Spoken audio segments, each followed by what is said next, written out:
ఇచ్చి last time ఇస్తానన్నాను. Please no no I don't allow you. మన సమస్యలు లాస్ట్లో. నెక్స్ట్ తర్వాత.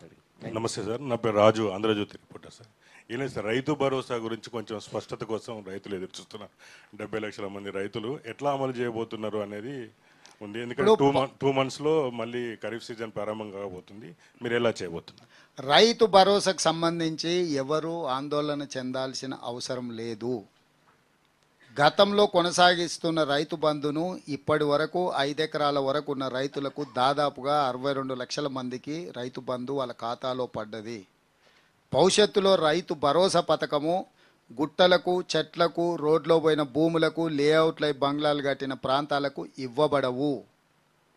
అట్లాంటి వాటిని అన్నిటిని కూడా సర్వే చేసి వాటిని తొలగిస్తాము. అందుకే గ్రామాలలో రైతు బంధు అడిగే వాళ్ళను అప్లికేషన్ పెట్టుకోమన్నాము.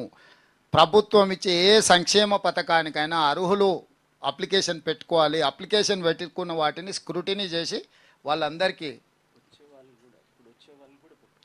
పెట్టుకోవచ్చు. ఎవరైనా కొత్త వాళ్ళు పెట్టుకోవచ్చు, వచ్చేవాళ్ళు పెట్టుకోవచ్చు. వచ్చేవాళ్ళు పెట్టుకోకపోయినా మా దగ్గర డేటా ఉంది, అది వెరిఫై చేస్తాం. వచ్చేవాళ్ళు పెట్టుకోలేదు కాబట్టి మాకు రాదని అనుకోవాల్సిన పని లేదు. ఇప్పుడు ఎవరైతే 68 లక్షల మంది రైతు బంధు లబ్ధిదారులు ఉన్నారో డేటా మొత్తం మా దగ్గర ఉంది. అందులో ఎవరైనా అనర్హులు ఉంటే వాటిని విశ్లేషిస్తాం. అంటే ఆల్రెడీ అమ్మేసుకొని లేఅవుట్లు అయిపోయి కాలనీలు వచ్చిన వాళ్ళు కూడా నాకు తెలిసిన బంధువులు చాలామంది ఉన్నారు. 30 ఏళ్ల క్రితం అవి లేఅవుట్ అయ్యి అమ్మిపోయినా పెద్ద పెద్ద బంగ్లాలు వచ్చిన అపార్ట్మెంట్స్ కూడా వచ్చినాయి. కానీ ల్యాండ్ యూసేజ్ మారకపోవడం వల్ల, అంటే నాన్ అగ్రికల్చర్ ల్యాండ్ కన్వర్ట్ కాకపోవడం వల్ల అగ్రికల్చర్ ల్యాండ్ కింద వాళ్ళ పేరు మీదనే వస్తుంది. వాళ్ళకి లక్షల రూపాయలు వాళ్ళ ఖాతాలో పడుతున్నాయి.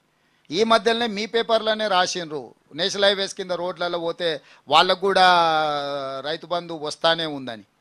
ఇట్లాంటి నిర్లక్ష్యము, తప్పుడు విధానాలకు రైతు భరోసా పథకంలో పులి స్టాప్ పెడతాము.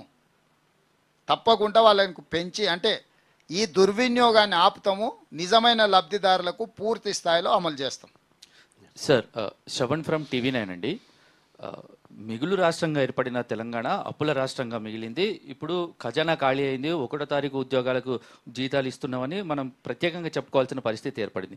ఈ టైంలో మీరు 3 నెలల్లో 30,000 ఉద్యోగాలు భర్తీ చేశారు. ఇంకా చాలా ఉద్యోగాలు ఉన్నాయి. సంపద సృష్టించడం